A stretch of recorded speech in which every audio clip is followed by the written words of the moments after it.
E pensando nessa questão de relevância, é importante definir sempre um prazo. Por quê? A meta, ela precisa passar por esses critérios anteriores, mas ela sempre vai parar numa coisa que não tem para onde correr, né? Que é prazo, que é uma das coisas que muito incomoda quando a gente estabelece metas. Então, para que esses prazos sejam estabelecidos, então é importante alguns pontos. É preciso determinar um período para que esses objetivos sejam atingidos, pois se faz necessário organizar e priorizar as ações de forma eficiente, visando alcançar os resultados no tempo esperado. Caso contrário, as metas podem não ser levadas a sério, sendo continuamente procrastinadas. Então, por exemplo, você quer que seu filho tenha uma reação positiva a um compromisso ao qual vocês estabeleceram, certo? Como a gente sugeriu que vocês estabeleçam primeiro coisas do dia a dia. Mas, quem sabe você precise dar uma esticadinha nesse tempo para ele cumprir, para ele passar de um aprendizado de um comportamento que ele não tinha para um outro aprendizado. Então, é preciso estabelecer, sim, o período, mas, como eu sempre vou estar falando, vendo e revendo para ele, porque pode, de repente, você precisar mudar esse tempo, mas o prazo é importante ser estabelecido. Porque você pode, inclusive, com esses prazos, criar um cronograma, né? Para alcançar cada meta, além das datas para todas as tarefas e marcos previstos. Esse planejamento pode sofrer alterações ao longo do caminho, mas é essencial já ter um calendário inicial que possa servir de base para essas estratégias. Entende? Como eu perguntei no início, por que o ser humano ele procrastina? Por que o ser humano tem necessidade de estabelecer metas? E nesse estabelecimento de metas, o ser humano ele tem uma coisa que é visual, né? Tem gente que é pouco visual, mas no geral o ser humano ele tem essa questão do estímulo visual. Então, quando nós fazemos esses compromissos, essas metas, no modelo de um cronograma, por exemplo, a gente visualiza ali diariamente e aí a gente vai lembrando. No caso, né, a gente está falando do filhos de vocês. E vocês também, para acompanhar, para ajudá-los, é importante ter algo visual, né? Para que isso possa ser acompanhado, certo? E pensando ainda no temporal, ele precisa ter um prazo para acontecer, uma linha do tempo claramente definida, incluindo uma data de início e fim. O objetivo é criar um senso de urgência em você. Se a gente não deixa com prazo, fica uma coisa meio que solta. E não é legal, ainda mais nessa fase do desenvolvimento humano. Se nós, vamos ser sinceros, né? Se nós, enquanto adultos, fazemos isso, não é verdade? E por que será que fazemos? Porque muito provavelmente nós não aprendemos. Por isso que a gente sempre se refere a essas crenças, essa revisão de crenças dos pais. Porque muitas vezes você fala assim, poxa, eu nunca ensinei isso a meu filho. Mas é porque eu não sei fazer, eu nunca fiz, ninguém nunca me ensinou. Então, essa necessidade de tempo é interessante porque você fala, nossa, eu preciso terminar aquilo naquele dia, naquela data, naquele tempo ali que eu determinei.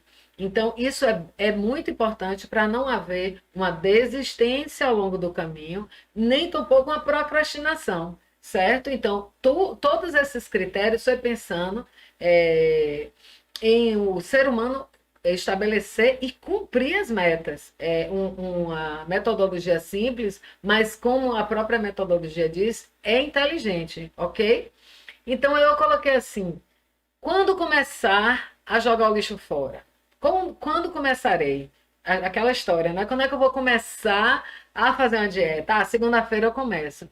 Quando eu vou começar a jogar o lixo fora? Hoje, amanhã, né? Então vamos começar, né? Eu tenho tempo de começar e, por exemplo, meu filho nunca jogou, nunca colocou o lixo para fora. certo? Ele não sabe fazer isso, não foi ensinado.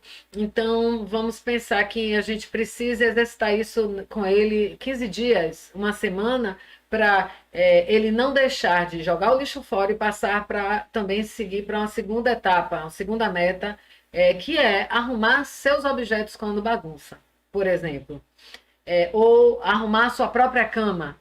Então, vamos estabelecer uma semana para ele internalizar, colocar o lixo para fora, como uma tarefa que ele vai fazer diariamente.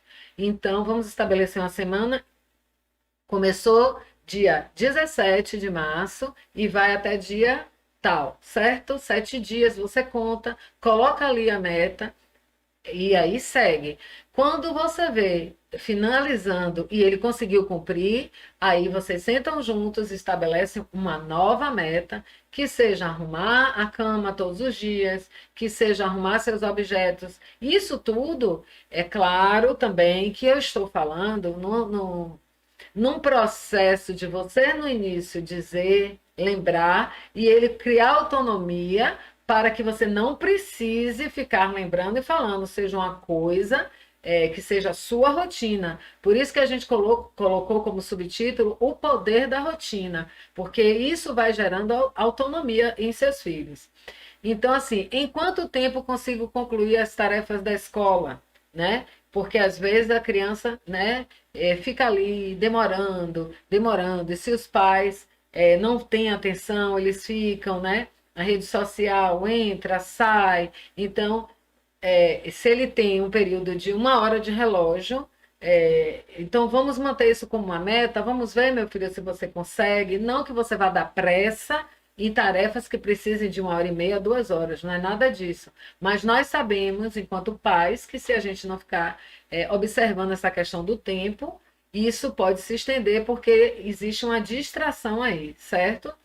Como posso melhorar minha concentração para dar conta dos estudos? Quantas semanas preciso para lembrar sozinho de arrumar a cama? Né? Como eu falei, certo?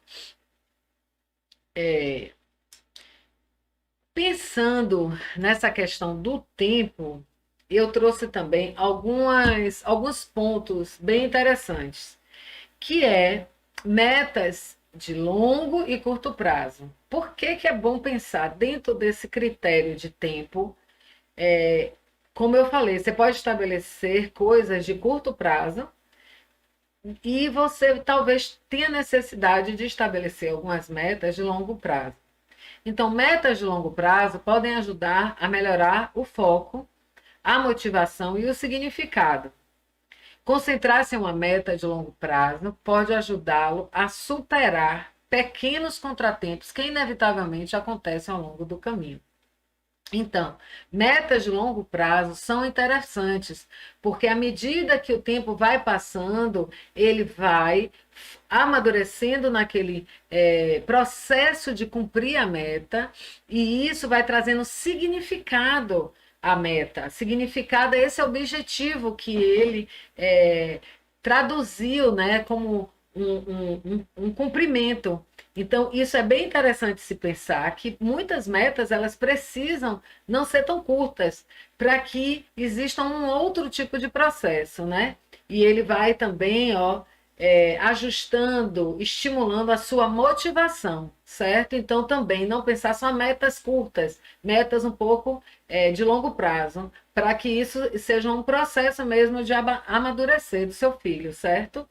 Definir, por outro lado, definir metas de curto prazo pode ajudar a quebrar uma meta aparentemente impossível e distante em etapas simples, mas tangíveis. Esses pequenos passos podem ajudar a mantê-lo no caminho certo e fornecer incentivos e realizações de curto prazo. Então, gente, é uma questão de equilíbrio, né? Pensar quando estabelecer, quando já estiver num ritmo de metas, passar dessa fase, talvez, das metas, das rotinas mais básicas, tentar equilibrar entre metas de curto prazo e metas de longo prazo, porque cada uma tem um sentido, cada uma vai trazer um propósito para o filho de vocês, certo? Agora